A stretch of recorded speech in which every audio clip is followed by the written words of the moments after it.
نحمده ونصلي على رسوله الكريم اما بعد اعوذ باللہ من الشیطان الرجیم بسم اللہ الرحمن الرحیم الحمد للہ رب العالمین الرحمن الرحیم مالک یوم الدین۔ کل کے سبق میں ہم نے بنیادی باتیں پڑھی تھیں، تفسیر کی اصطلاحات اور مختصر نظر تاریخ پر اور تفسیر کی اقسام، یہ ساری باتیں کل کے درس میں ہوئی ہیں، اور سورۃ فاتحہ کا ترجمہ بھی ہو چکا ہے۔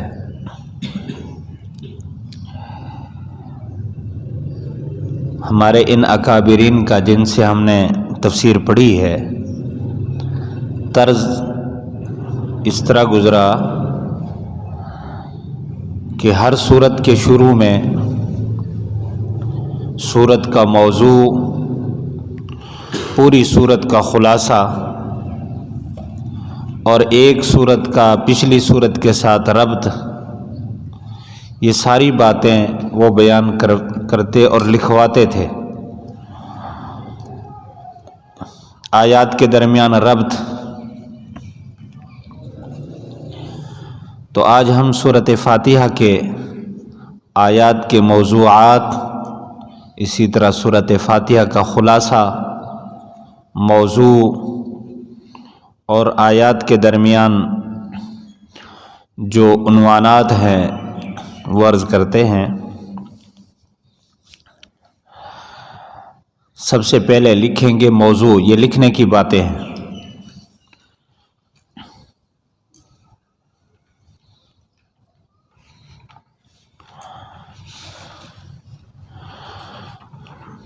سورۃ فاتحہ کا موضوع حمد باری تعالی۔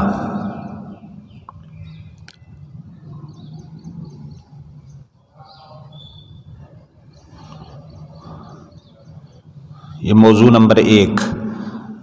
موضوع نمبر 2، طریق تحصیل تعلق مع اللہ۔ طریق تحصیل تعلق باللہ، با یہاں مع کے معنی میں ہے۔ سورۃ فاتحہ کے 2 موضوع متعین فرمائے گئے۔ سورۃ فاتحہ کا خلاصہ،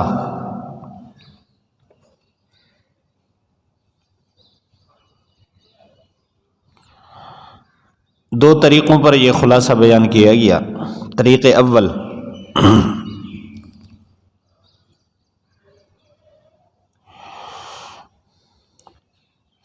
الحمد سے مالک یوم الدین تک اوصاف خداوندی۔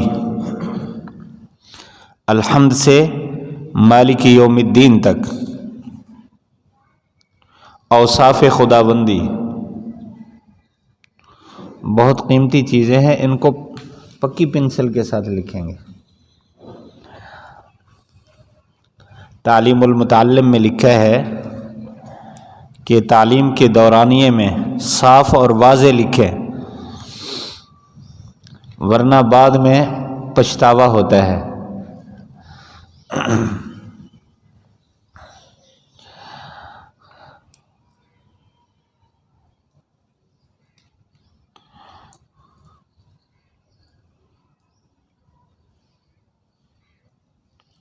ایاک نعبد و ایاک نستعین میں رابطہ بین الخالق والمخلوق۔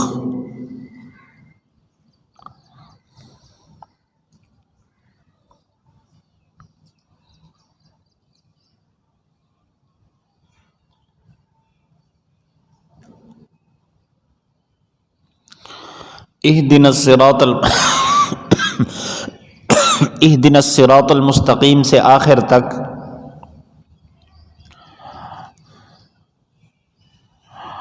درخواست بجناب رب الارض والسماوات،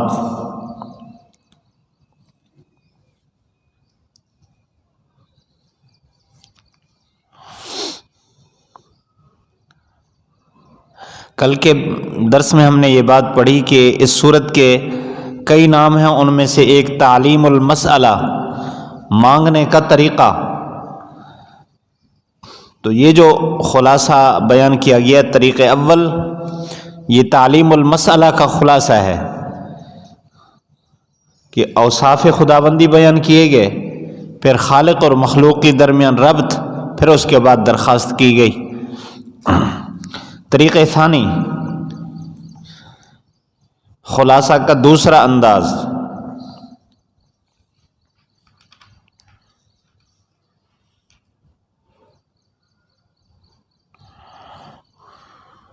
الحمد سے مالک یوم الدین تک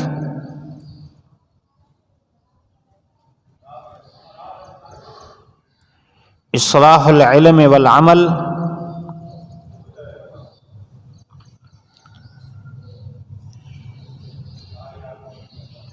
اسی طرح الترغیب والترہیب،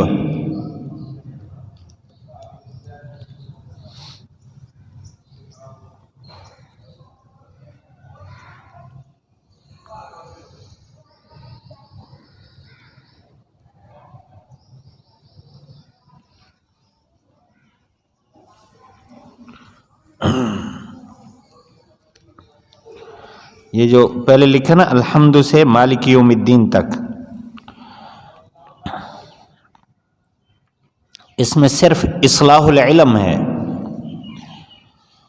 یعنی مکمل صورت کا جو خلاصہ ہے وہ ہے اصلاح العلم والعمل، الترغیب والترہیب۔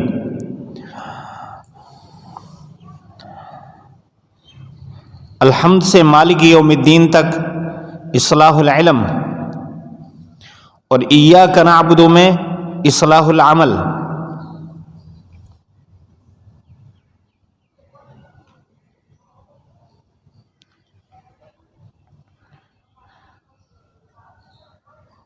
اہدنا میں ترغیب ہے اور غیر المغضوب میں ترہیب ہے۔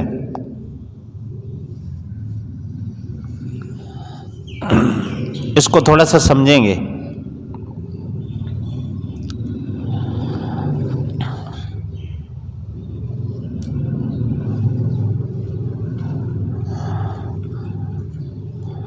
مالک یوم الدین تک اصلاح العلم کیسے؟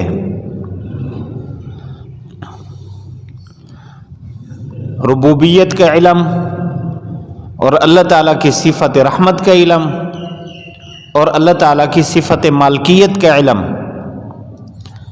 جب اللہ کی ذات کے بارے میں عقیدہ اور علم انسان کا درست ہو جاتا ہے تو انسان کا علم بھی درست ہے، تو اصلاح العلم آ گیا۔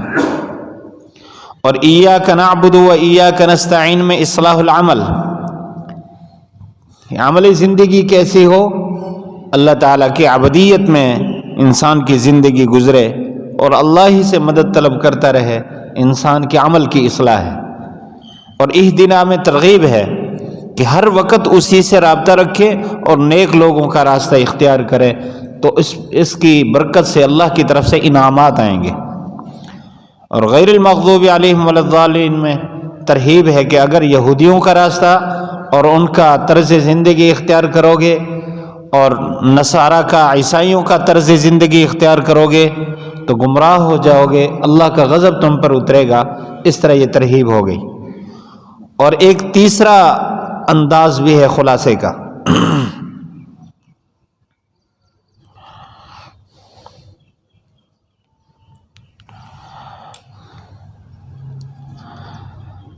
التحلیہ بما یرضی اللہ والتزکیہ عما نہی اللہ۔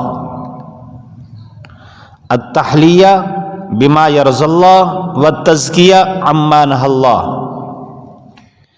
جن چیزوں سے اللہ خوش ہوتا ہے ان چیزوں کو اپنا لینا، اور جن چیزوں سے اللہ ناراض ہوتا ہے، جن چیزوں سے اللہ نے روکا، اپنے آپ کو ان سے پاک کر لینا، اس پوری صورت کا خلاصہ ہے۔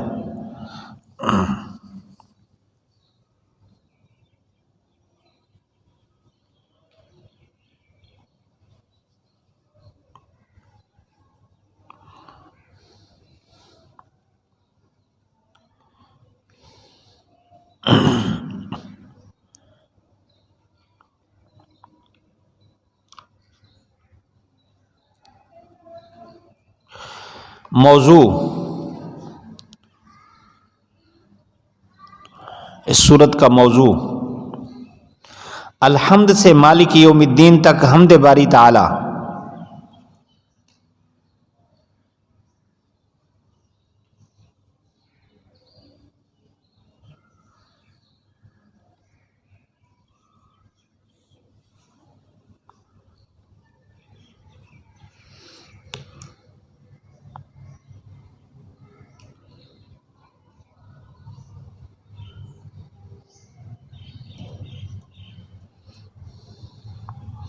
تعلق باللہ کے حصول کے 3 طریقے.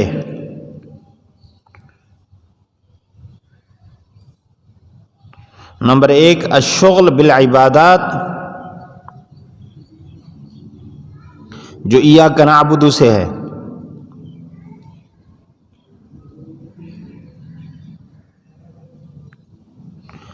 نمبر 2 الشغل بالدعاء جو اہدنا الصراط المستقیم.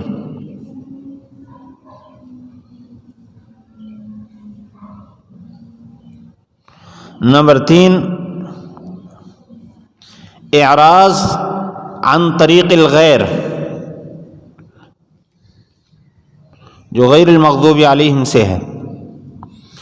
3 طریقوں سے اللہ خوش ہوتا ہے. عبادات کرتے رہیں، اس سے دعا مانگتے رہیں، غیروں کے طریقے سے بچتے رہیں.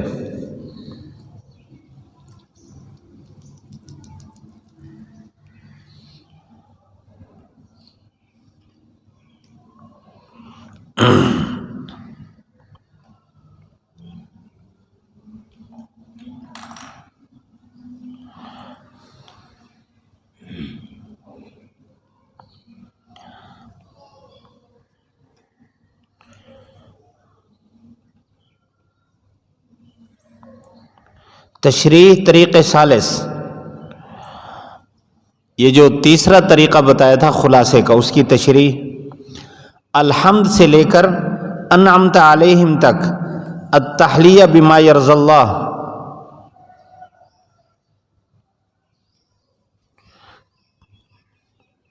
یہ طریقے اختیار کریں اللہ خوش ہوگا. اور غیر المغضوب سے آخر تک التزکیہ عما نہی اللہ.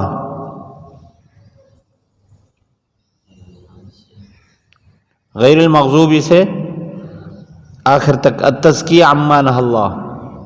پہلے الحمد سے لے کر انعمت علیہم تک التحلیہ بما یرضی اللہ. اور غیر المغضوب سے آخر تک التزکیہ عما نہی اللہ.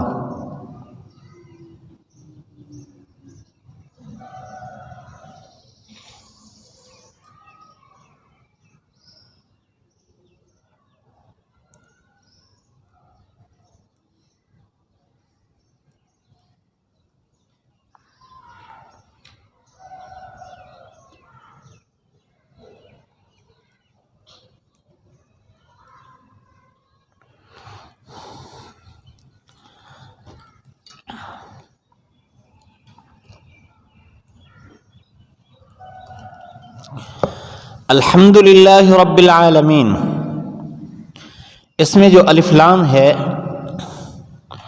زیادہ اس کے تہ میں نہیں جاتے. اتنا ہے کہ یہ الف لام جنس کا ہے. مطلب اس کا یہ ہے کہ کائنات میں جتنی بھی تعریف ہو رہی ہے تمام تعریفیں لوٹتی ہیں اللہ کی طرف.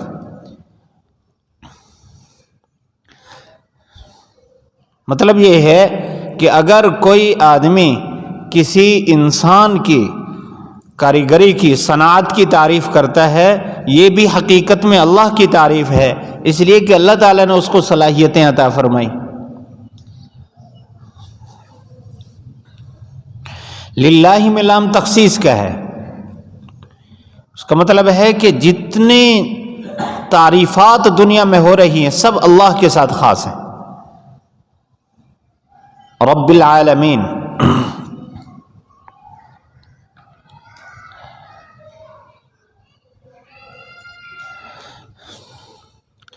تمام جہانوں کا پالنے والا. العالمین پر یہ عالمین عالم کی جمع ہے، اور اس جہان میں کتنے عالم ہیں یہ اللہ کے علم میں ہے۔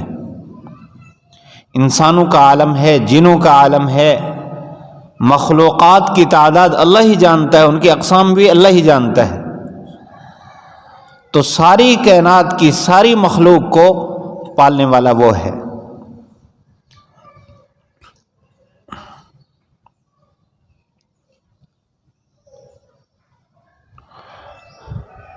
حضرت ابن عباس رضی اللہ تعالیٰ عنہ فرماتے ہیں، رب لا یطلق علی غیر اللہ، کہ رب کا اطلاق غیر اللہ پر نہیں ہو سکتا، صرف اللہ کی ذات پر ہے، اس لیے کسی غیر کو رب کہنا جائز نہیں ہے۔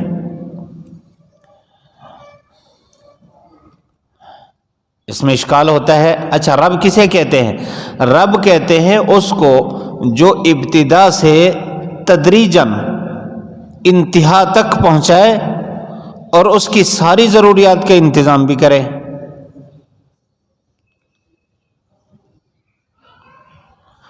اعتراض ہوتا ہے کہ والدین یہ بھی تو انسان کے لیے مربی ہے۔ جواب یہ ہے رب العالمین، یہ قول غیر محدود ہے۔ رب العالمین یہ غیر محدود ہے۔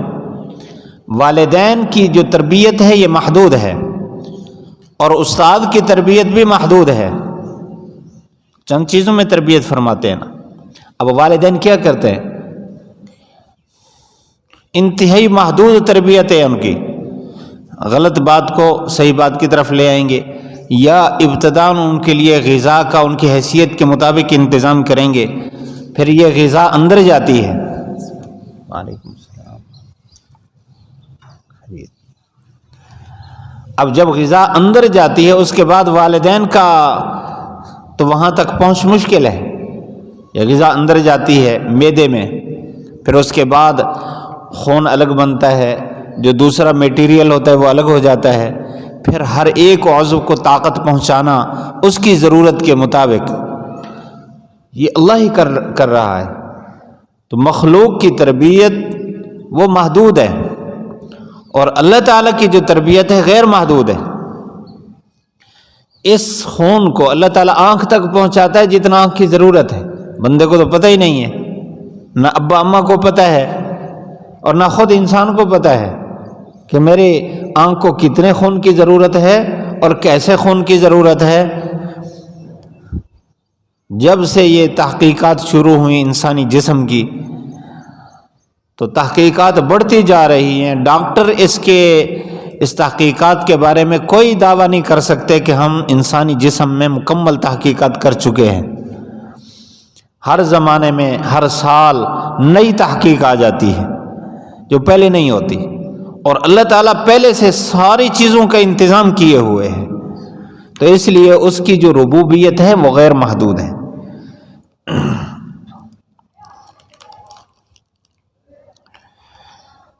الرحمن الرحیم، مالک یوم الدین۔ رحمان اور رحیم یہ دو اللہ تعالیٰ کے صفات ہیں اور یہ مبالغے کے صیغے ہیں۔ رحمان کا معنی دنیا میں تصرف کرنے والا، رحیم کا معنی آخرت میں تصرف کرنے والا، نہایت بہت مہربان، نہایت رحم والا۔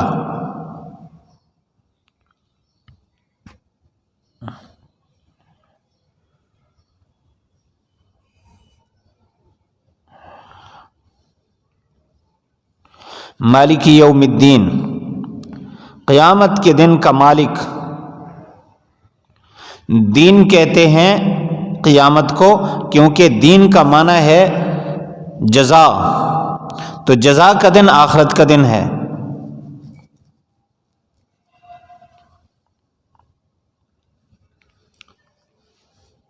یہاں تک اللہ تعالیٰ کی صفات ہیں۔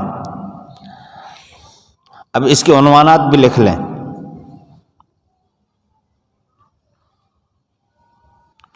الحمد کے نیچے لکھیں دعوت توحید کا اثبات.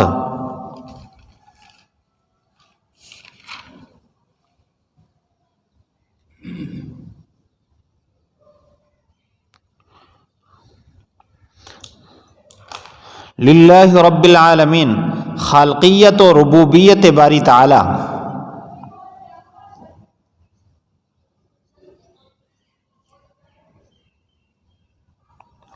العالمین کے نیچے لکھیں تذکیر بآلاء اللہ.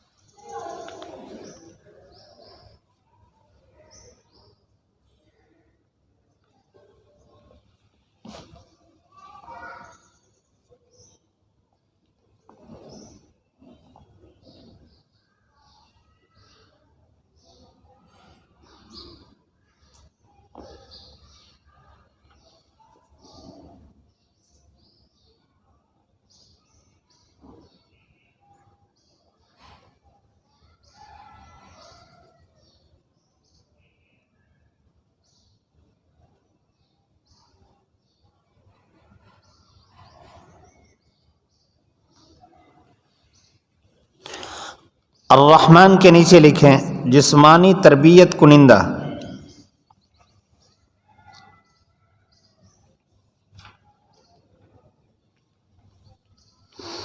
الرحیم روحانی تربیت کنندہ.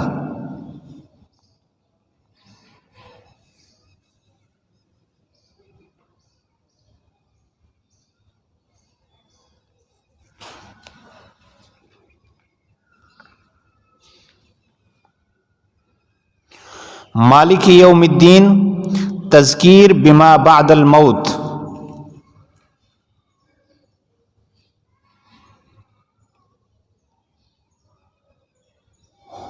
مالک یوم الدین میں کئی سارے عنوانات ہیں. تذکیر بما بعد الموت، اسی طرح مالکیت باری تعالی، اثبات قیامت،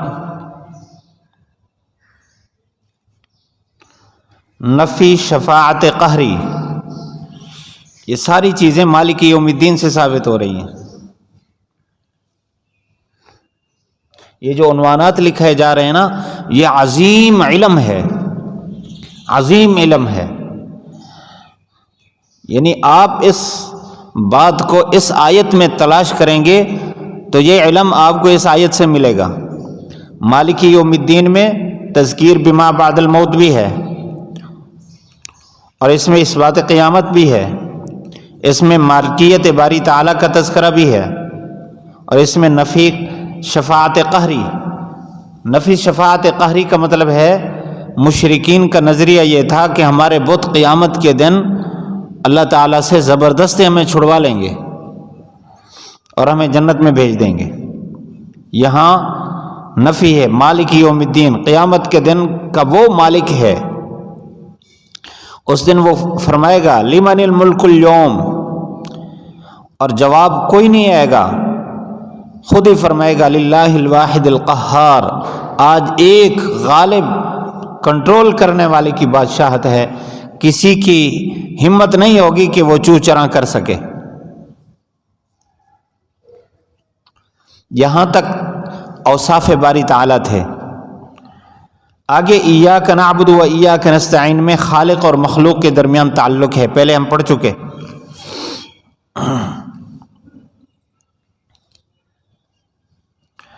تو ایاک نعبد میں آپ موضوع لکھیں علم الاحکام.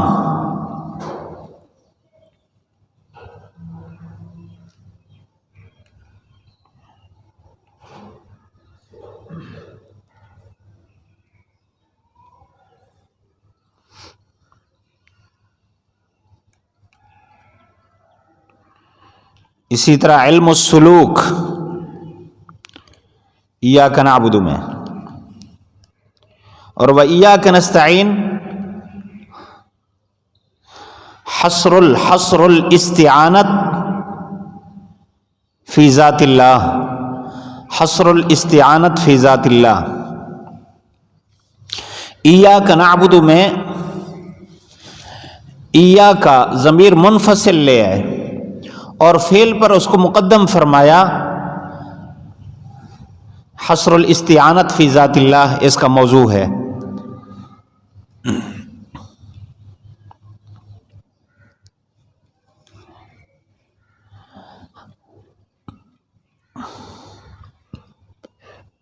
نحوی قاعدہ ہے جس چیز کا حق مؤخر ہو اور اس کو مقدم کر دیا جائے تو اس میں حصر پیدا ہو جاتا ہے۔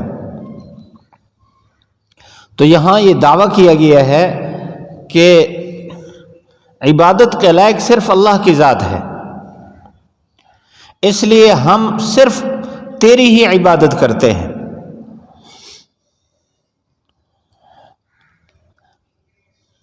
اس میں ایک شبہ ہوتا ہے کہ ایک آدمی کسی ایسے علاقے میں ہے جہاں کوئی بھی مسلمان نہیں ہے، ایک آدمی اکیلا مسلمان ہے، باقی سب بتوں کی عبادت کر رہے ہیں، اور یہ کہتے ہیں ایاک نعبد، ہم سارے تیری عبادت کرتے ہیں، جمع متکلم کا صیغہ بول رہا ہے حالانکہ ہے اکیلا۔ تو اس کا جواب یہ ہے اگرچہ اکیلا ہے لیکن اس صیغے میں وہ یہ دعویٰ کر رہا ہے کہ ساری مخلوق کا حق یہ بنتا ہے کہ ہم سارے مل کر تیری ہی عبادت کریں، اگر کوئی راستے سے ہٹ کر کسی اور کی عبادت کر رہا ہے تو وہ غلط کر رہا ہے۔ عبادت ہم تیری ہی کریں گے اور تو ہی عبادت کے لائق ہے، اور گویا سب کو عبادت میں اپنے ساتھ جمع کرنے کی کوشش کر رہا ہے کہ ہم سارے مل کر تیری عبادت کریں گے۔ وَإِيَّاكَ نَسْتَعِينُ، تجھ ہی سے مدد طلب کرتے ہیں۔ استعانت مدد طلب کرنا، ہم نے اس کا موضوع لکھا حصر الاستعانت فی ذات اللہ تعالی، کہ اس میں استعانت کو اللہ کی ذات میں محصور کیا گیا کہ صرف اللہ ہی کی ذات سے استعانت جائز ہے۔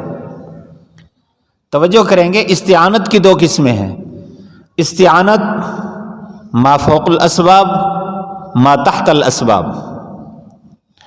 استعانت ما فوق الاسباب یہ اللہ کی ذات کے ساتھ خاص ہے۔ ما فوق الاسباب کا مطلب یہ ہے کہ انسانی طاقت سے اوپر کا کوئی کام، انسانی طاقت سے، انسانی اختیار سے اوپر کے جو کام ہیں اس میں صرف اللہ سے مدد طلب کی جا سکتی ہے، غیر سے مدد طلب نہیں کی جا سکتی۔ البتہ جو انسانی اختیارات میں اللہ تعالیٰ نے کام رکھے ہیں ان کاموں میں مخلوق سے مدد طلب کرنا یہ تحت الاسباب ہے، اور تحت الاسباب کسی سے مدد طلب کرنا یہ جائز ہے، اور نصوص میں اس کی تصریح موجود ہے۔ اللہ تعالیٰ نے خود فرمایا وَتَعَاوَنُوا عَلَى الْبِرِّ وَالتَّقْوَى، نیکی اور تقوی میں ایک دوسرے کی مدد کرو۔ مثال کے طور پر ایک آدمی دوسرے کو کہتا ہے کہ یہ جو بکری کا بچہ ہے جو تیرے پاس کھڑا ہے یہ مجھے دے دے، اب اس سے استعانت چاہ رہا ہے، اور یہ تحت الاسباب ہے، وہ عارضی طور پر اس کا مالک ہے، اس کے پاس موجود ہے، وہ دینے پر قدرت رکھتا ہے۔ یہ تو یہ ہے ما تحت الاسباب۔ ما فوق الاسباب کیا ہے؟ کسی آدمی کے پاس خالقیت کا کوئی اختیار نہیں ہے، خالق اللہ کی ذات ہے، اب کسی پیر کو، کسی فقیر کو یہ کہتا ہے کہ میری اولاد نہیں ہے، مجھے اولاد دے دے، مجھے بیٹا دے دے، اب یہ بیٹا دینا مخلوق کے اختیار میں نہیں ہے، یہ اللہ ہی کا اختیار ہے۔ اب ایسی صورت میں اس کو کہتا ہے کہ مجھے بیٹا دے دے، دے پتر لے ککڑ، تو یہ ما فوق الاسباب ہے، تو یہ جائز نہیں ہے۔ تو یہاں ایمان والا گویا دعویٰ کر رہا ہے کہ ما فوق الاسباب ہم تجھ ہی سے مدد طلب کرتے ہیں۔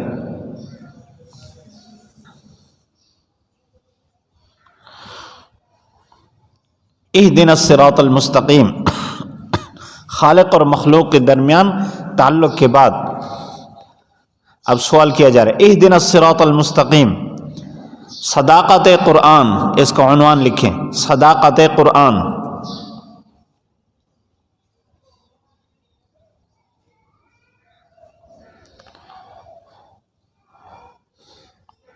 الصراط المستقیم میں علم القصص،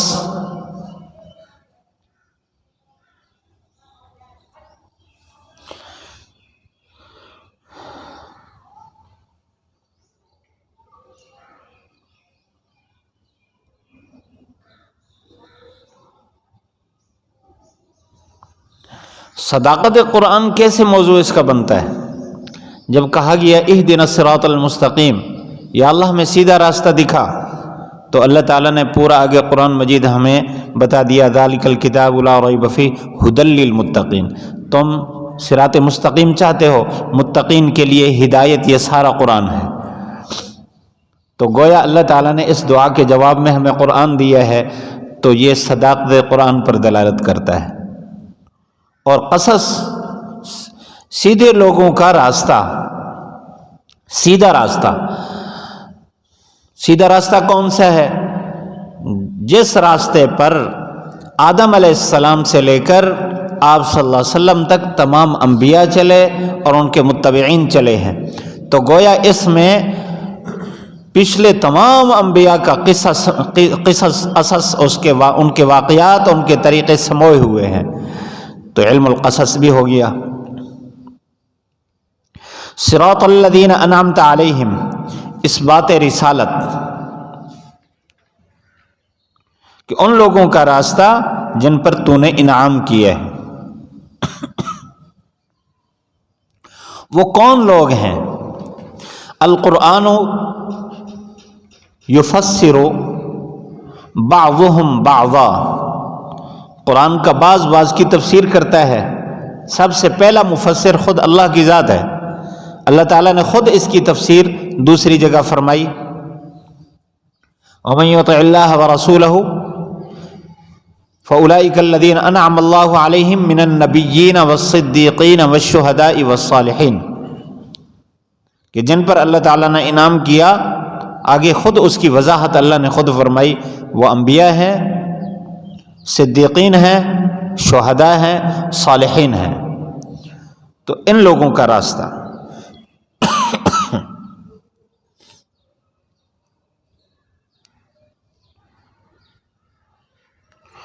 غیر المغضوب علیہم ولا الضالین،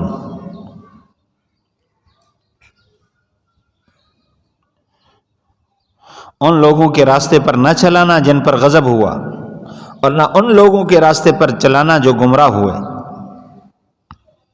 غیر المغضوب، تذکیر بایام اللہ، تذکیر بایام اللہ کسے کہتے ہیں؟ کل اس کی شرح گزر چکی۔ مطلب یہ ہے کہ پہلی قومیں جو ہلاک ہوئی ہیں ان قوموں کا تذکرہ تذکیر بایام اللہ کہلاتا ہے، امام الہند شاہ ولی اللہ محدث دہلوی رحمۃ اللہ علیہ کی اصطلاح میں۔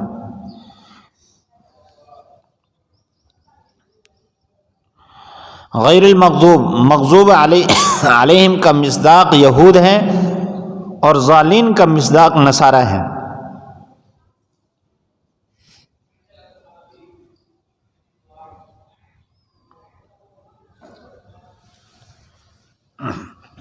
سورۃ فاتحہ مکمل ہوئی، الحمدللہ۔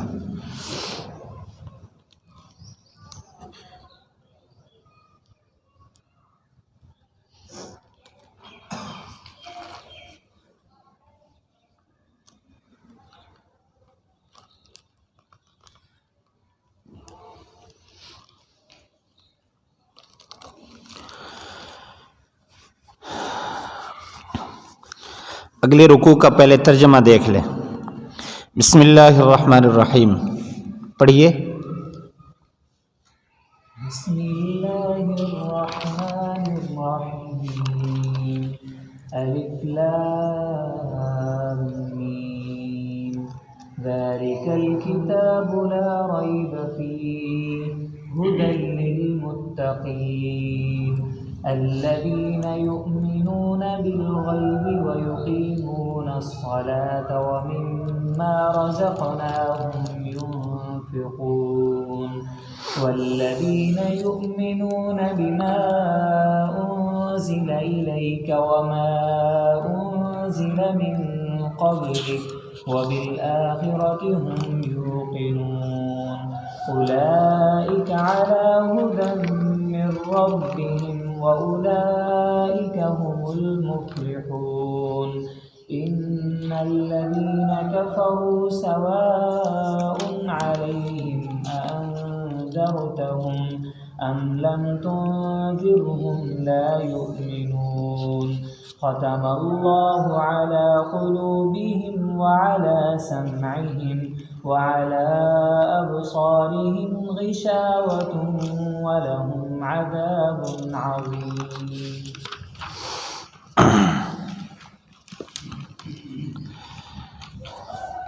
بسم اللہ الرحمن الرحیم. شروع کرتا ہوں اللہ تعالیٰ کے نام سے جو بے حد مہربان اور نہایت رحم کرنے والا ہے. الف لام میم. ذالک الکتاب لا ریب فیہ. یہ بلند کتاب، اس میں کوئی شک نہیں ہے. یہ رہنمائی کرتی ہے متقیوں کی جو ایمان رکھتے ہیں غیب پر، یا اس کا معنی جو ایمان رکھتے ہیں بن دیکھے اور نماز قائم کرتے ہیں اور جو کچھ ہم نے ان کو روزی دی ہے اس سے خرچ کرتے ہیں. اور وہ لوگ جو ایمان رکھتے ہیں اس چیز پر جو آپ کی طرف نازل کی گئی اور اس چیز پر جو آپ سے پہلے نازل کی گئی، اور وہ آخرت پر یقین رکھتے ہیں. یہی لوگ ہیں ہدایت پر جو ان کے پروردگار کی طرف سے ہے، اور یہی لوگ مراد کو پہنچنے والے ہیں. یا دوسرا معنی، یہی لوگ کامیاب ہیں. بے شک وہ لوگ جنہوں نے کفر کیا ان کے لیے برابر ہے کہ آپ ان کو ڈرائیں یا نہ ڈرائیں، وہ ایمان نہیں لائیں گے. اللہ تعالیٰ نے مہر لگا دی ہے ان کے دلوں پر اور ان کے کانوں پر اور ان کے آنکھوں پر. ان کی آنکھوں پر پردہ ہے اور ان کے لیے بہت بڑا عذاب ہے. یہ اس کا ترجمہ ہو گیا.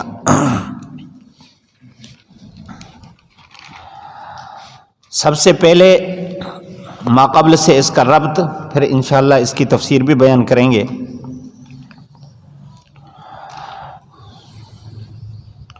پہلا ربط اہدنا الصراط المستقیم سے، پچھلی صورت کے ساتھ ربط.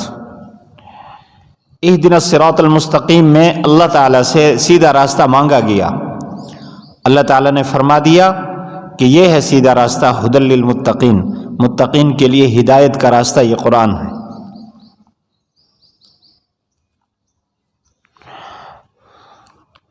دوسرا ربط، پچھلی صورت میں منعم علیہم کا ذکر ہے اور مغضوب علیہم کا ذکر ہے اور ضالین کا ذکر ہے. 3 گروہوں کا ذکر ہے. منعم علیہم انبیاء، شہداء، صدیقین، صلحاء، اور مغضوب علیہم یہود، ضالین، نصارہ. اس صورت میں ان کے احوال ذکر کیے گئے ہیں. یہ ربط ہے. پیچھے تذکرہ آیا اجمالی، اب ان کے احوال اس صورت میں ذکر کیے جائیں گے. گویا صورت فاتحہ میں یہ مضامین اجمالاً تھے، اس صورت میں اس کی تفصیل آئے گی.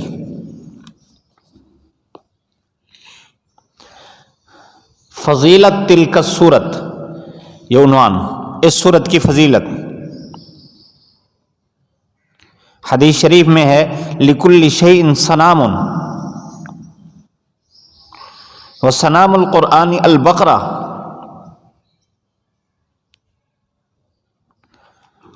ہر چیز کی کوہان ہوتی ہے اور قرآن مجید کی کوہان سورۃ بقرہ ہے.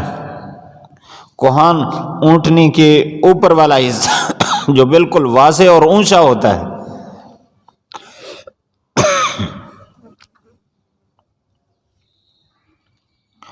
اور ایک جگہ فرمایا اقرأوا سورۃ البقرہ، اقرأوا سورۃ البقرہ۔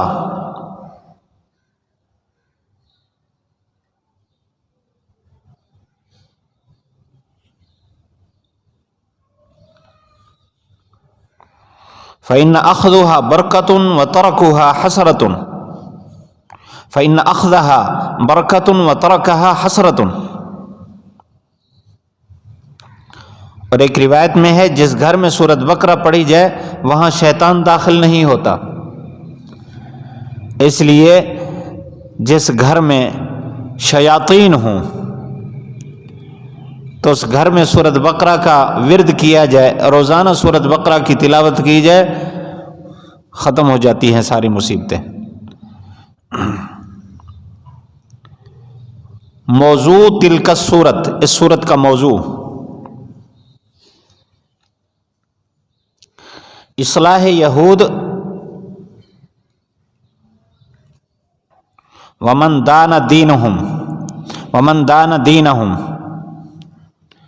یعنی ان کی یہودیوں کی اصلاح اور جو ان کے راستے پر چلے گا ان کی اصلاح۔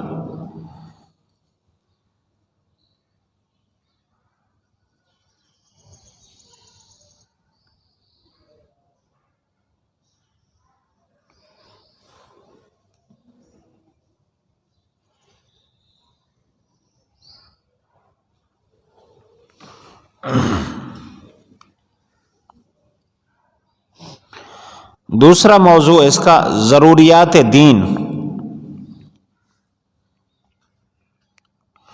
خلاصہ صورت،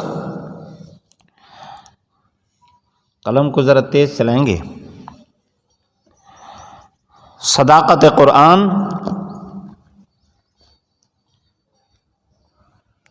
تذکیرات، یہ تذکیر کی جمع ہے، یعنی تذکیر بآلاء اللہ، تذکیر بایام اللہ، تذکیر بما بعد الموت، ان تذکیرات کا تذکرہ آئے گا۔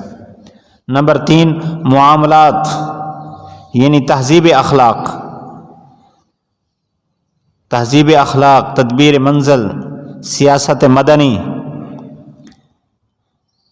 یعنی انسان کی اپنی ذاتی زندگی، معاشرتی زندگی، ملکی زندگی، یہ مطلب ہے تہذیب اخلاق ذاتی زندگی، تدبیر منزل معاشرتی زندگی گھریلو، اور سیاست مدنی یعنی پورے معاشرے کی زندگی، ملک کی زندگی۔ نمبر 4 خلافت کبریٰ۔ نمبر 5 قوانین اصلاح معاملات۔ نمبر 6 توحید و رسالت۔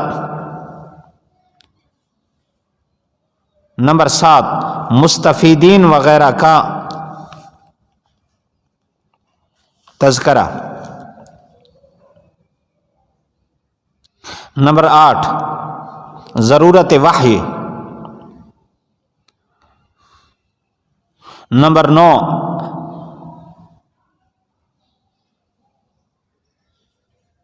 عقل کا مفید ہونا۔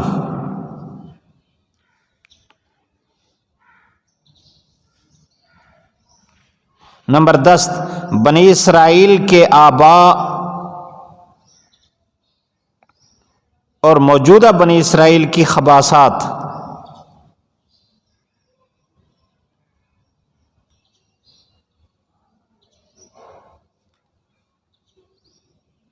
نمبر 11 ارکان تعلیم،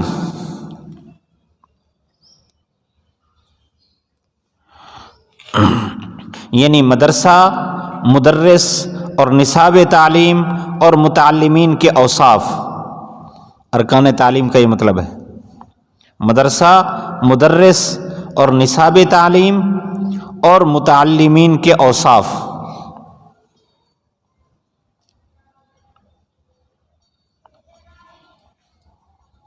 نمبر 12 اولیاء الرحمن، اولیاء الشیطان کے کارنامے۔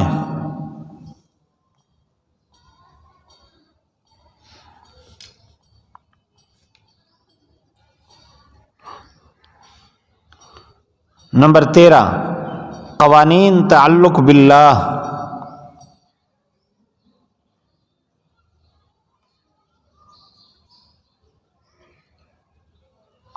قوانین تعلق باللہ۔ نمبر 14 نصرت مؤمنین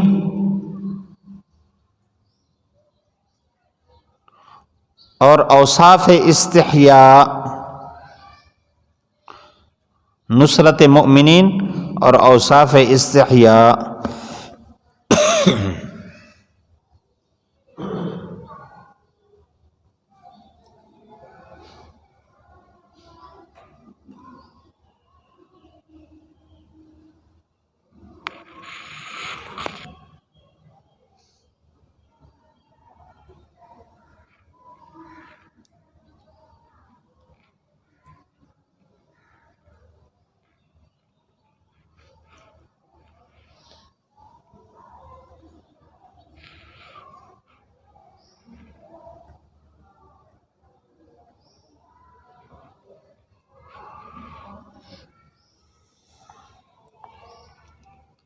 آگے موضوع یہ پہلے تھا پوری سورت کا موضوع، یہ موضوعات بیان کیے گئے۔ اب اسی رکوع کا موضوع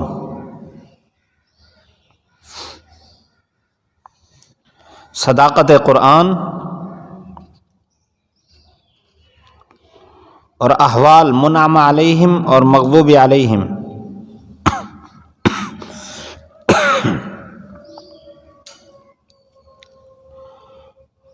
خلاصہ اس رکوع کا خلاصہ فضائل قرآن، اوصاف متقین،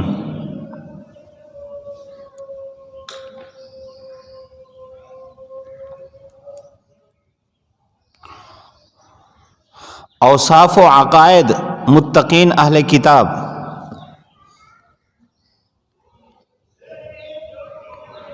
ازالہ شبہات منکرین،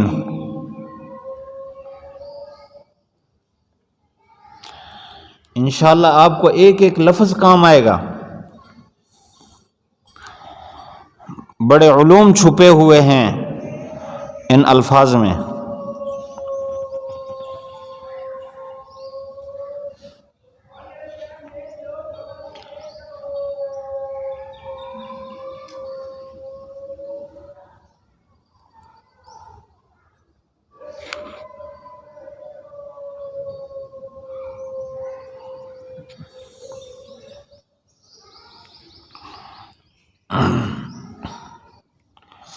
یہ دو موضوع خلاصے آگے۔ تیسرا خلاصہ ہے، پہلا خلاصہ تھا فضائل قرآن، دوسرا خلاصہ اوصاف متقین، اوصاف و عقائد متقین اہل کتاب، بلکہ پہلا خلاصہ تھا فضائل قرآن اور اوصاف متقین، دوسرا خلاصہ تھا اوصاف و عقائد متقین اہل کتاب اور ازالہ شبہات منکرین۔ تیسرا خلاصہ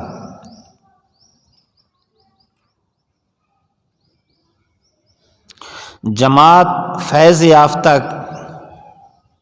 کے لیے دلیل صداقت قرآن، جماعت فیض یافتہ کے لیے دلیل صداقت قرآن۔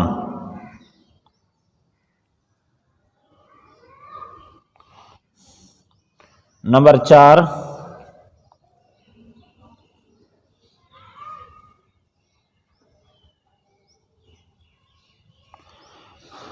تردید منکرین بھی ہے،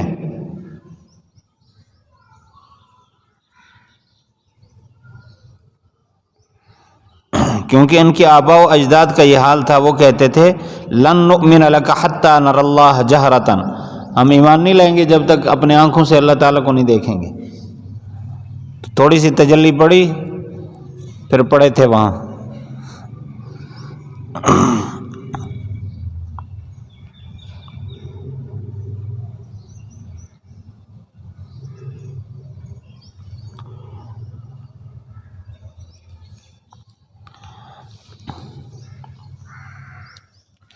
چند ایک باتیں ہیں وہ پہلے سمجھ لیں۔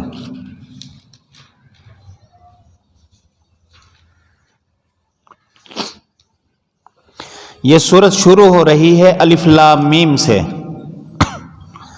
الف لام حروف مقطعات میں سے ہے۔ مفسرین کا اس میں اختلاف ہے کہ الف لام میم کی مراد معلوم ہے یا نہیں۔ اتنی بات پر تو اتفاق ہے کہ امت کو اس کا علم نہیں دیا گیا۔ اللہ کے نبی صلی اللہ علیہ وسلم کو اس کا علم دیا گیا یا نہیں؟ اکثر مفسرین کا رجحان اس طرف ہے کہ حضور صلی اللہ علیہ وسلم کو اس کا علم ہے، لیکن اللہ تعالیٰ نے راز رکھا ہے، کیونکہ اگر حضور صلی اللہ علیہ وسلم کو بھی اس کا علم نہ ہو تو پھر اس کا نازل کرنا بھی فائدہ ہے۔ حضور صلی اللہ علیہ وسلم کو علم دیا گیا، لیکن یہ بتایا گیا کہ امت کو نہیں بتانا، ضرورت نہیں ہے، یا اس میں کوئی حکمت ہے۔ مثلا بعض نے یہ حکمت بیان فرمائی کہ علماء اور جہال، عالم اور غیر عالم دونوں کے لیے اس میں آزمائش ہے۔ عالم کے لیے آزمائش یہ ہے کہ جو علم کا ذوق رکھتا ہے، حقیقی عالم وہی ہے، تو اس وقت تک اس کو سکون نہیں آتا جب تک نامعلوم کو معلوم نہ کر لے۔ تو جب اس کا معنی اس کو معلوم نہیں ہوگا تو اس کے لیے آزمائش ہے، لیکن اللہ تعالیٰ کی طرف سے حکم ہے کہ رک جا، اب اپنے آپ کو تکلیف میں ڈال کر رک جائے اور اس کے پیچھے نہ پڑے، یہ کامیاب ہے۔ اور ساتھ اس میں جو علماء ہیں ان کے لیے اصلاح بھی ہے۔ تکبر سے بچانا مقصود ہے کہ وہ یہ دعویٰ نہ کریں کہ قرآن مجید کے ہر لفظ کی حقیقت تک میں پہنچا ہوا ہوں۔ یہ اللہ کا کلام ہے، اس کی حقیقت تک مخلوق میں سے کوئی بھی نہیں پہنچ سکتا۔ اور غیر عالم کے لیے اس میں امتحان یہ ہے کہ جو غیر عالم ہوتا ہے، علم کی طرف اس کا رجحان نہیں ہوتا، تو اس کے لیے آزمائش یہ ہے کہ اس کو کہا جائے دیکھو الف لام میم ہے، ذرا اس کو دیکھو، اس کا کیا مطلب ہے، یعنی اس کو علم کی طرف لے آنا، یہ اس کے لیے آزمائش ہے۔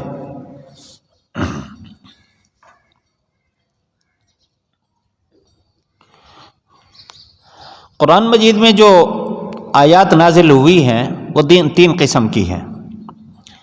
نمبر 1 محکمات، نمبر 2 متشابہات، نمبر 3 آیات مقطعات۔ محکمات کا مطلب یہ ہے کہ اس کا معنی بالکل واضح ہو اور اس میں کسی قسم کا کوئی دوسرا احتمال نہ ہو۔ اور متشابہات وہ جن کا معنی معلوم ہو لیکن اس کی مراد تک انسان نہ پہنچ سکتا ہو، مراد انسان کی عقل میں نہ آئے، جیسے الرحمن علی العرش استوى، اللہ تعالیٰ کا عرش پر مستوی ہونا وہ کیسا ہے وہ انسان کی عقل میں نہیں آ سکتا، کما یلیق بشانہ، جیسے اللہ کی شان ہے۔ اور مقطعات تیسری قسم، وہ یہی الفاظ ہیں الف لام میم قاف ہا یا عین صاد نون، یا صرف صاد صرف قاف، یہ حروف مقطعات ہیں۔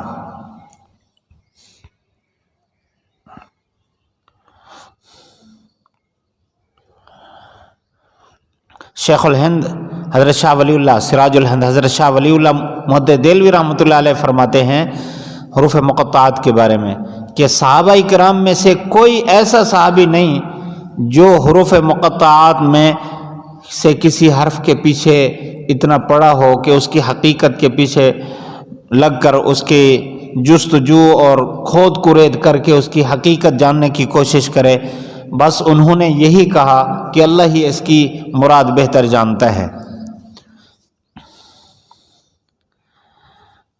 اس لیے جلال الدین سیوطی رحمۃ اللہ علیہ کا مختصر معنی اور جو ہر قسم کے اختلاف سے پاک ہے، اللہ اعلم بمرادہ بذلک، کہ اللہ ہی اس کی مراد بہتر جانتا ہے۔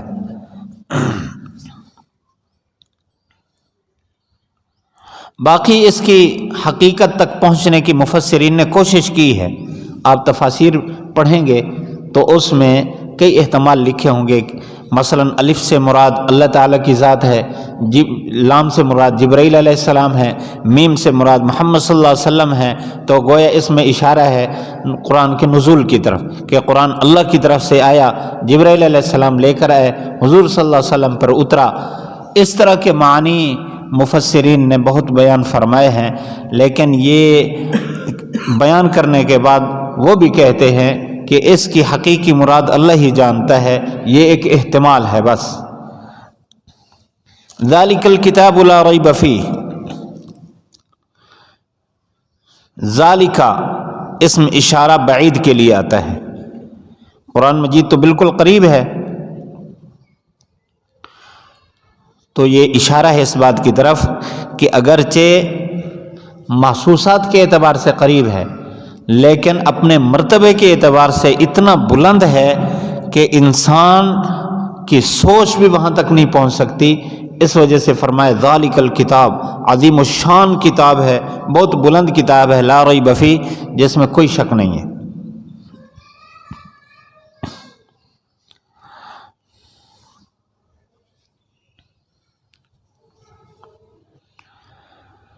ھدی للمتقین، یہ ہدایت ہے متقین کے لیے۔ پہلے اس کے موضوعات لکھ لیں، پھر اس کے بعد اس کی تشریح عرض کریں گے۔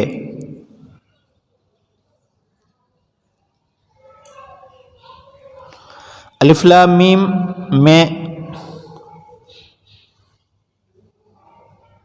قرآن اور نزول قرآن کا بیان،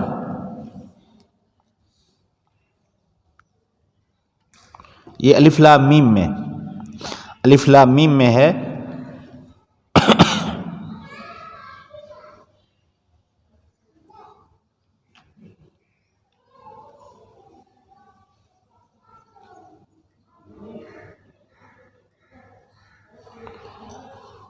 نزول قرآن کا بیان،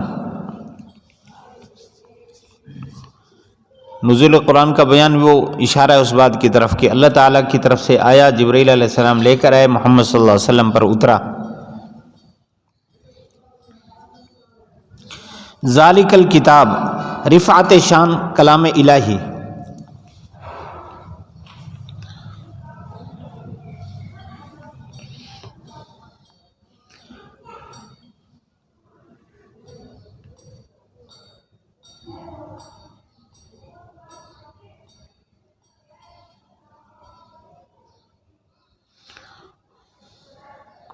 لا ریب فیہ، صداقت قرآن، یہ دعویٰ ہے صداقت قرآن۔ آگے دلیل ہے ھدی للمتقین، دلیل صداقت۔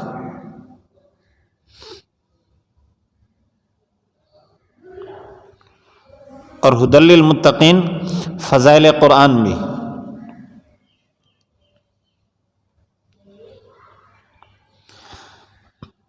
الذین یؤمنون بالغیب،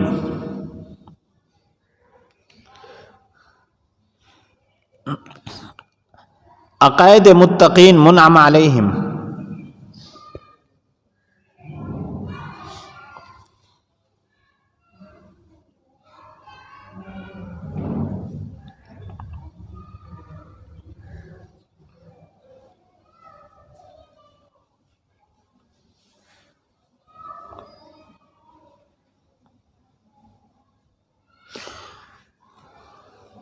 وَيُقِيمُونَ الصَّلَاةَ کے نیچے لکھا ہے عبادت متقین کا بیان، لکھ لیا۔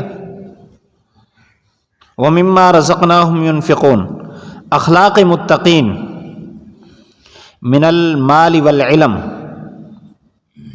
اخلاق متقین، بس یہ لکھو۔ والذین یؤمنون، ادالہ شبو اہل علم، اہل کتاب، دلیل نقلی صداقت قرآن کے لیے۔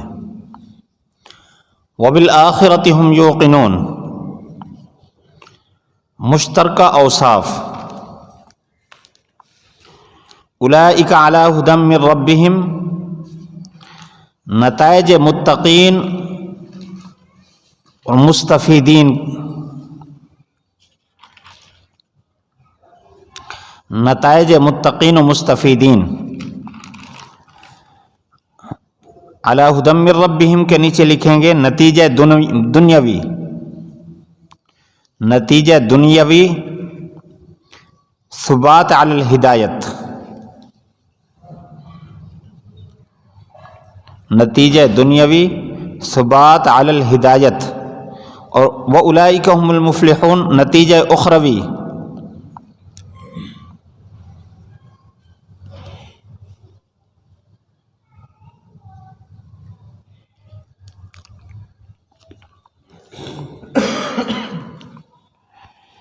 ان الذین کفروا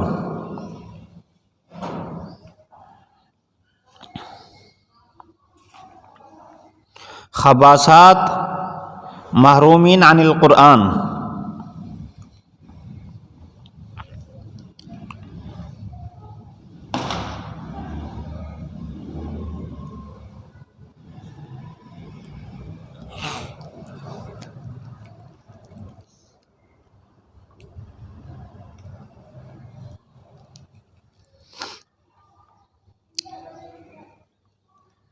یہاں بین اسطور یہ بھی لکھ لیں گے یا کنارے پر ربط منعم علیہم کے ذکر کے بعد مغضوب علیہم کا بیان ان الذین کفروا میں۔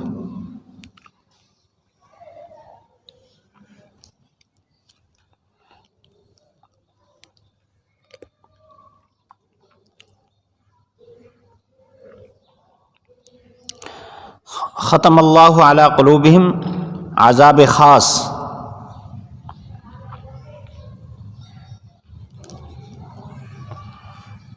علت عدم ایمان،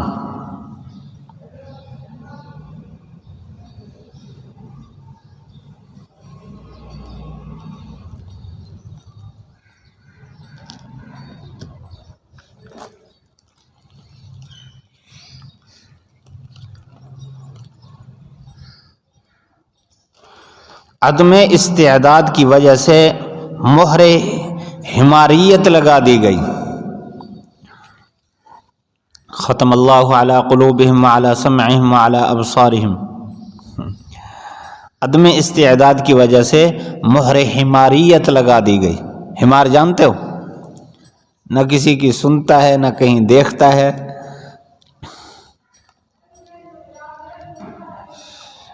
نہ کچھ سوچتا ہے۔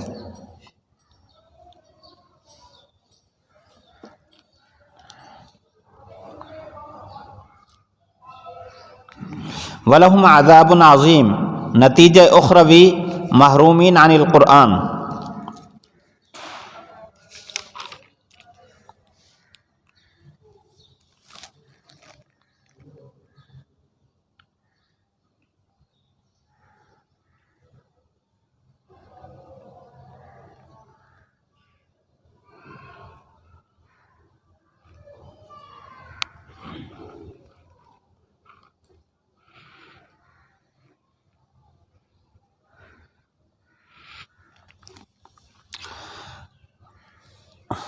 اب آئیں تفسیر کی طرف۔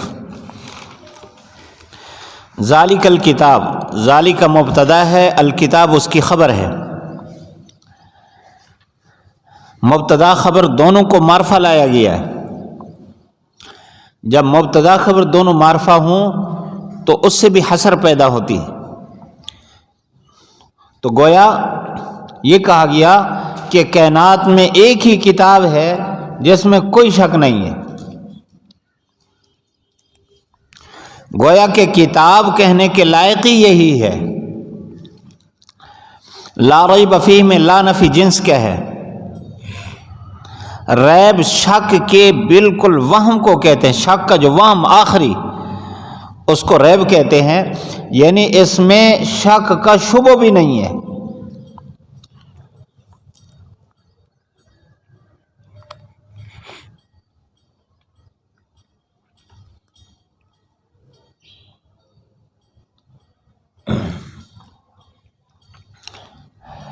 آگے ہے ھدی للمتقین، یہ متقین کے لیے ہدایت ہے۔ پہلے اس کی لفظی تحقیق، یہ ہدن یا تو مصدر میمی ہے، اور مصدری معنی ہی مراد ہے، ایسی صورت میں اس کا جو حمل ہے ذالک الکتاب پر یہ بطور مبالغہ کے ہوگا، یا یہ ہدن مصدر اسم فاعل کے معنی میں ہے، مطلب یہ ہے کہ یہ کتاب ہدایت کرنے والی ہے، رہنمائی کرنے والی ہے متقین کے لیے۔ اس آیت کا مطلب یہ ہے کہ جو آدمی تقوی کا ارادہ رکھتا ہو تو اس کے لیے رہنمائی کرنے والی کتاب یہ قرآن ہے۔ اور بعض نے کہا کہ متقین سے مراد منتفعین، جو نفع اٹھانے والے لوگ ہیں، ان کے لیے رہنمائی کرنے والی کتاب ہے۔ اور بعض نے متقین کا معنی منیبین بھی کیا ہے کہ جو اللہ کی طرف رجوع رکھتے ہوں اور اس راستے پر چل رہے ہوں، یہ قرآن مجید ان کے لیے رہنمائی کرتا ہے۔ ورنہ اشکال ہوتا ہے وہ پہلے متقین ہیں، جب وہ پہلے تقوی پر ہیں ان کو رہنمائی کی کیا ضرورت ہے؟ تو فرمایا جو تقوی اختیار کرنے کا ارادہ رکھتے ہیں، جو اللہ کی طرف رجوع رکھتے ہیں، رابطہ رکھتے ہیں اور اللہ تک پہنچنے کی کوشش میں ہیں، ان کے لیے بہترین رہنمائی کے لیے یہ قرآن ہے۔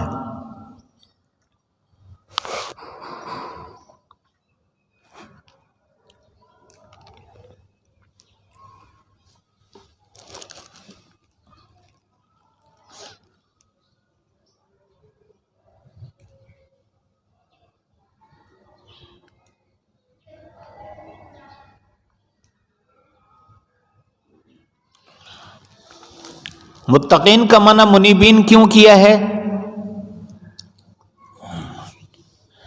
اس کی وجہ یہ ہے کہ انسان اپنے مقصد تک پہنچنے کے لیے تدریجاً جن اعمال کی طرف متوجہ ہوتا ہے، سب سے پہلے انابت ہے، انابت کے بعد اس کو ہدایت کی ضرورت ہوتی ہے۔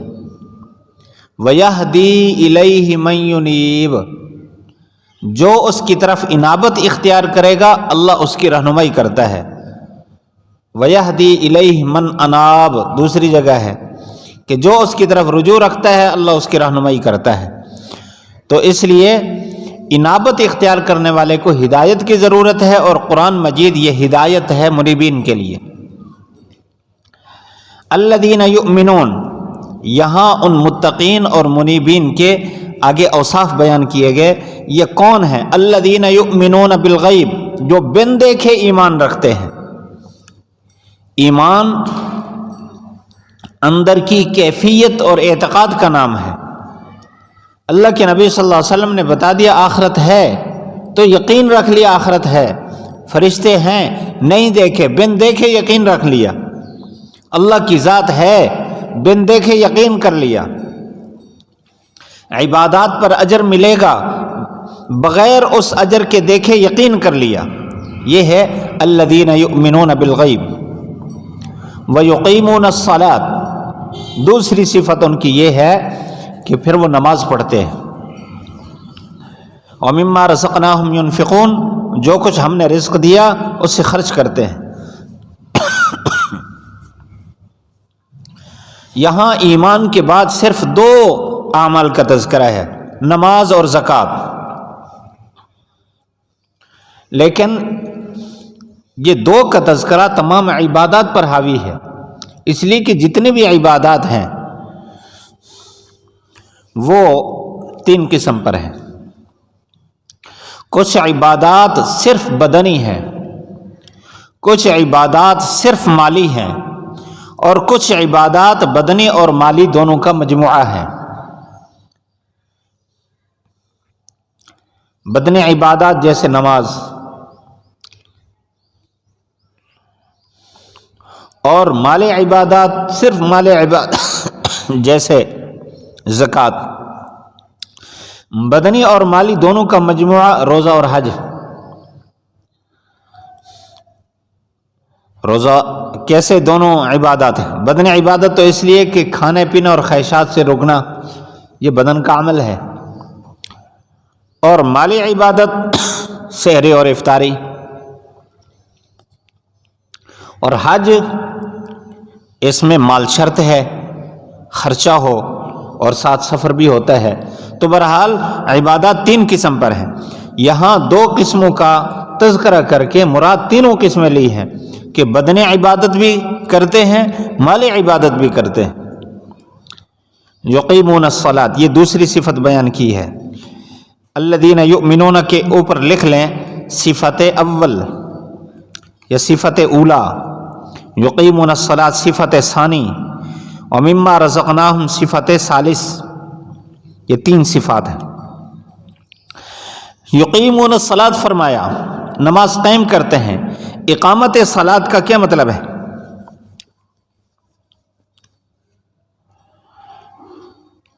اقامت صلاۃ کا مطلب ہے نماز کو ان کے تمام آداب، سنن اور مستحبات کی رعایت رکھتے ہوئے ادا کرنا۔ اذان ہوتے ہیں مسجد نماز کی تیاری شروع کر دے، تکبیر اولیٰ کے ساتھ صف اول میں امام کی اللہ اکبر کے ساتھ ہی اللہ اکبر کہے اور پوری توجہ کے ساتھ نماز پڑھے، یہ ہے اقامت صلاۃ۔ تو ایمان والوں کی صفت یہ ہے کہ نماز کو تمام آداب کا خیال کر کے ادا کرتے ہیں۔ وَمِمَّا رَزَقْنَاهُمْ، ما اس میں عموم ہے، رزقنا جو کچھ ہم نے ان کو دیا۔ تو مفسرین نے اس ما کا بیان ذکر کیا من المال والعلم، من المال والعلم، جو مال دیا ہے اس کو بھی خرچ کرتے ہیں، جو علم دیا اس کو بھی خرچ کرتے ہیں۔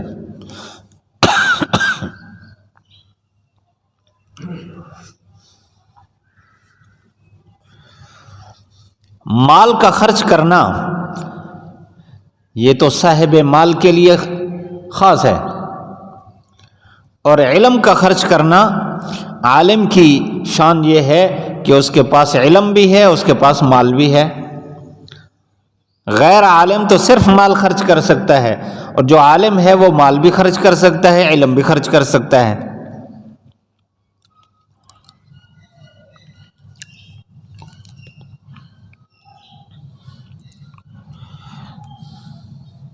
یہ متقین کے اخلاق ہو گئے۔ اس کا مطلب ہے کہ اگر کوئی آدمی ضرورت کی جگہ پر، اپنی جان پر، اپنے گھر والوں پر یا دوسرے مسلمانوں پر ضرورت کی جگہ پر مال کے ہوتے ہوئے بھی خرچ نہیں کرتا تو یہ متقین کے اخلاق سے نکلا ہوا ہے۔ اسی طرح ضرورت کی جگہ پر کوئی آدمی اس سے علم کا کوئی سوال کرتا ہے اور وہ اس کو نہیں بتاتا تو یہ متقین کے اخلاق سے نکلا ہوا ہے۔ مال تو بظاہر خرچ کرنے سے تھوڑا ہوتا ہے، اگرچہ اللہ کے نبی صلی اللہ علیہ وسلم نے یہ بات فرمائی کہ مال خرچ کرنے سے کبھی کم نہیں ہوتا، اور اللہ کا فرمان ہے ما انفقتم من شیء فهو یخلفہ، جو تم خرچ کرو گے اللہ اور دے گا۔ لیکن علم جو ہے یہ تو ظاہری طور پر بھی کم نہیں ہوتا، کسی کو بتانے سے انسان کے پاس جو علم ہے وہ ختم نہیں ہوتا، دوسرے کے پاس جاتا ہے اس کے پاس پھر بھی باقی رہتا ہے، بلکہ اور اضافہ ہو جاتا ہے فوراً۔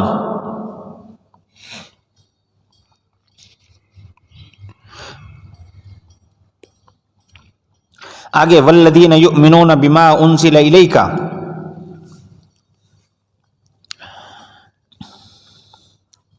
یہ ایمان والوں کی صفت رابع ہے، جو ایمان رکھتے ہیں اس پر جو آپ کی طرف نازل ہوئی، اس سے مراد قرآن مجید، اور اس پر بھی ایمان رکھتے ہیں جو آپ سے پہلے انبیاء علیہ السلام پر نازل ہوئی۔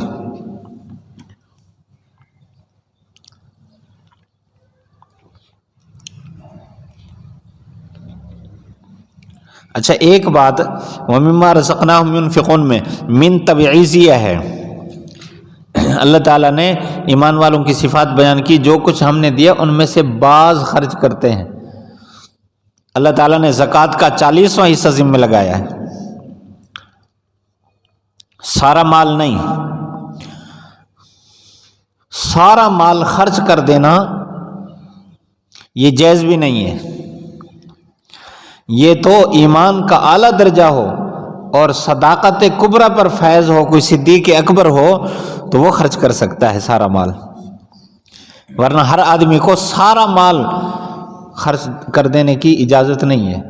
آپ نے فقہ میں مسئلہ پڑھا ہے کہ اگر کوئی آدمی قسم اٹھا دے، یہ کہہ دے کہ میرا سارا مال اللہ کے راستے میں، تب بھی اس کے لیے لازم ہے کہ اپنی ضرورت کا رکھے، باقی خرچ کر دے، اپنی ضرورت کا رکھے، پھر ساتھ کماتا رہے، جب اتنا مقدار آ جائے پھر یہ مقدار اللہ کے راستے میں خرچ کرے۔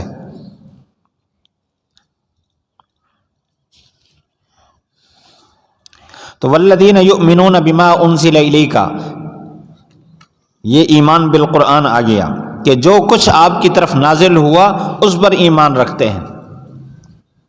اچھا، جو کچھ اللہ کے نبی صلی اللہ علیہ وسلم پر نازل ہوا وہ دو طرح کا ہے، مطلوب غیر مطلوب۔ ایک وہ جو قرآن مجید جو نماز میں تلاوت کیا جاتا ہے اس سے مراد قرآن مجید ہے، اور وہ جو نماز میں تلاوت نہیں کیا جاتا وہ احادیث کی صورت میں ہے۔ تو قرآن پر ایمان رکھنا، قرآن کی صداقت پر ایمان رکھنا اور احادیث کی صداقت پر ایمان رکھنا، یہ دونوں چیزیں اس میں آ گئیں۔ احادیث صحیحہ جو صحیح راستے سے ہمیں ملی ہے، وما انزل من قبلک، پہلے تمام کتابوں پر ایمان رکھنا اس میں آ گیا۔ اور اسی آیت سے ختم نبوت کا ثبوت بھی ہو رہا ہے، کیونکہ یہاں اللہ تعالیٰ نے فرمایا کہ جو آپ پر نازل ہوئی اس پر ایمان رکھتے ہیں، جو آپ سے پہلے نازل ہوئی اس پر ایمان رکھتے ہیں۔ تو یہ دلیل ہے اس بات کی کہ آپ کا کلام، آپ کی کتاب، آپ کی نبوت آخری نبوت ہے، اس کے بعد کسی نبی کا کوئی احتمال نہیں ہے، کسی نبی کے ورود کا، اس کے کلام کا کوئی احتمال نہیں ہے۔ اگر اس کا احتمال ہوتا تو ساتھ یوں ہوتا، ما انزل الیک وما انزل من قبلک وما انزل من بعدک، جو آپ کے بعد نازل ہوگا اس پر بھی ایمان رکھتے ہیں۔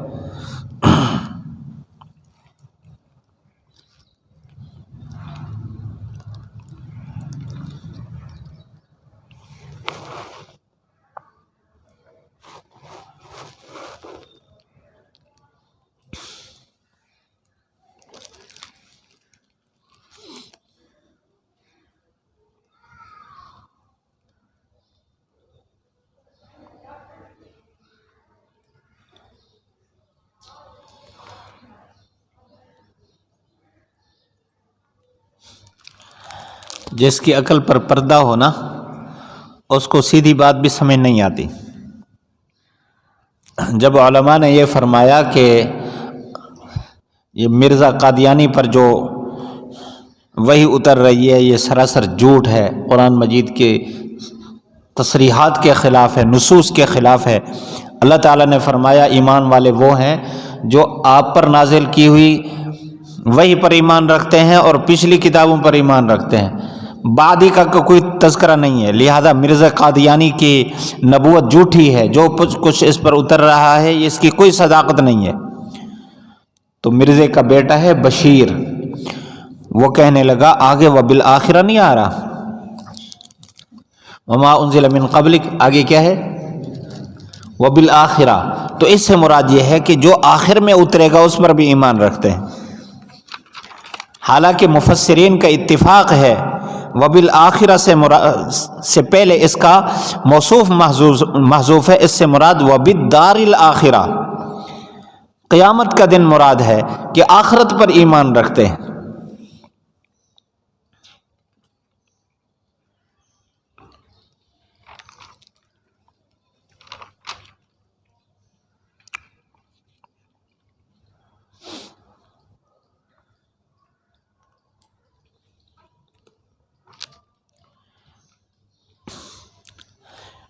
پھر وہ کہتا ہے کہ یہ جو آخرت ہے نا اس سے پہلے نبوت محذوف ہے، وہ بن نبوت الآخرہ، ایک نبوت تو آپ کی ہے، ایک نبوت بعد میں آنے والی ہے، اس پر وہ ایمان رکھتے ہیں۔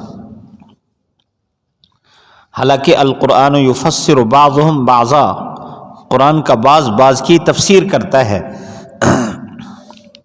قرآن مجید میں جہاں آخرت کا تذکرہ آیا ہے وہاں اللہ تعالیٰ نے الدار الآخرہ والدار الآخرۃ وسعى لها سعيها وهو مؤمن،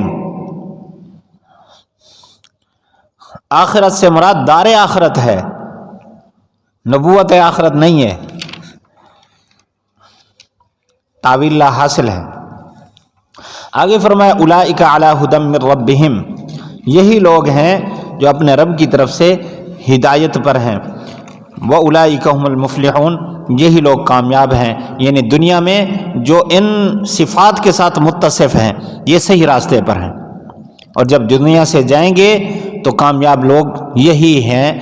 فرمایا اولئک هم المفلحون، جیسے دوسری جگہ قد افلح المؤمنون، کامیاب ایمان والے ہیں، تو ایمان والوں کی یہ صفات ہیں، جنہوں نے یہ صفات اختیار کی تو وہ کامیاب ہیں۔ آگے ان الذین کفروا سواء علیہم اانذرتہم ام لم تنذر، یہاں منکرین اور مغضوب علیہم کا تذکرہ ہے۔ فرمایا بے شک وہ لوگ جنہوں نے کفر کیا، سواء علیہم اانذرتہم ام لم تنذر ہم لا یؤمنون، کہ آپ ان کو ڈرائیں یا آپ ان کو نہ ڈرائیں یہ ایمان نہیں رکھیں گے۔ یہ جو سورۃ بقرہ ہے آپ کو پتہ ہے یہ مدنی ہے۔ اللہ کے نبی صلی اللہ علیہ وسلم نے مکی زندگی میں مشرکین کو خوب دعوت دی اور ڈرایا، اور مدینہ منورہ میں جب آئے تو ایمان والے دھڑا دھڑ ایمان میں داخل ہو رہے تھے، لیکن وہاں جو یہود موجود تھے باوجود اس کے قرآن کی حقانیت کو جانتے تھے اور تورات میں اللہ کے نبی صلی اللہ علیہ وسلم کی صفات پڑھ چکے تھے، لیکن اس کے باوجود وہ اپنی چودراہٹ پر، اپنی مولویت پر، اپنی پیری پر ڈٹے ہوئے تھے کہ ہمارے مرید کہاں جائیں گے، ہمارے پاس جو کچھ آتا ہے تیجا چوتھا جمعراتی یہ جو حلوے کی صورت میں یہ تو چلا جائے گا، کیا بنے گا ہمارا۔ اس لیے وہ ڈٹ گئے کہ ہم جس راستے پر ہیں بالکل ٹھیک ہے، ان کو اپنے حلوے کا خطرہ پڑ گیا۔ تو اس فکر میں جب انہوں نے حق کو چھوڑا تو اللہ تعالیٰ نے ان کے دلوں پر مہر لگا دی۔ جب مہر لگا دی تو اللہ کے نبی صلی اللہ علیہ وسلم کو فرما دیا کہ آپ ان کو ڈرائیں یا نہ ڈرائیں، ان کا اندر ایک جیسا ہے، ان کو آخرت کا کوئی خوف نہیں ہے۔ جب انسان کے اندر حرام کا لقمہ چلا جائے تو پھر سمجھنے کی صلاحیت اور استعداد ختم ہو جاتی۔ تو فرمایا آپ ان کو ڈرائیں یا نہ ڈرائیں یہ ایمان نہیں لائیں گے۔ وجہ کیا ہے؟ ختم اللہ علی قلوبہم، کہ اللہ تعالیٰ نے ان کے دلوں پر مہر لگا دی، وعلی سمعہم، اور ان کے کانوں پر مہر لگا دی، وعلی ابصارہم غشاوہ، اور ان کے آنکھوں کے سامنے پردہ آ گیا، ولہم عذاب علیم۔ اچھا، انسان کے عبرت حاصل کرنے کے 3 راستے ہیں۔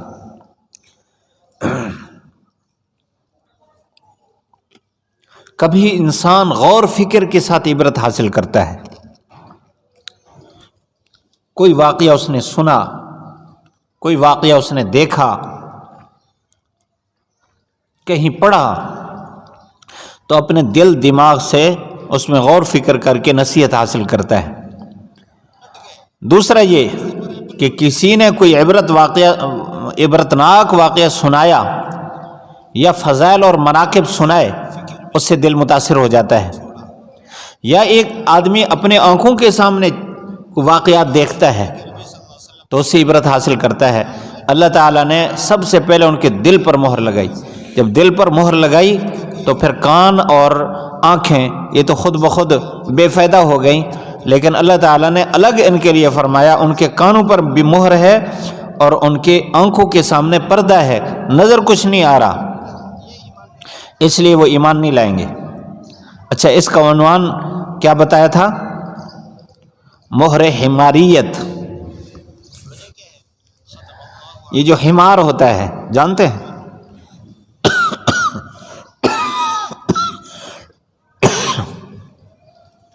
اس حمار کی صفات میں یہ بات ہے کہ جہاں رک جائے بس وہاں کھڑا ہے، اس کے کان میں 1000 خطبات اور تلاوتیں کریں اور نصائح کریں وہ نہیں مانے گا، اس کو ڈنڈے دکھائیں اس کو سمجھ نہیں آئے گی، اور اس کے کان میں جوتوں کے چھٹکار لگائیں، آوازیں لگائیں، اس کی سمجھ میں نہیں آئے گی۔ اس لیے اس کا عنوان بزرگوں نے یہ دیا ہے، مہر حماریت۔ اللہ تعالیٰ نے دوسری جگہ ایسے لوگوں کو جن کو علم ہے اس کے باوجود وہ دین پر نہیں آتے، ان کو حمار کے ساتھ تشبیہ دی ہے 28ویں پارے میں، کمثل الحمار یحمل اسفارا، گدھے کی طرح ہیں جس نے اوپر کتابیں لاد رکھی ہو۔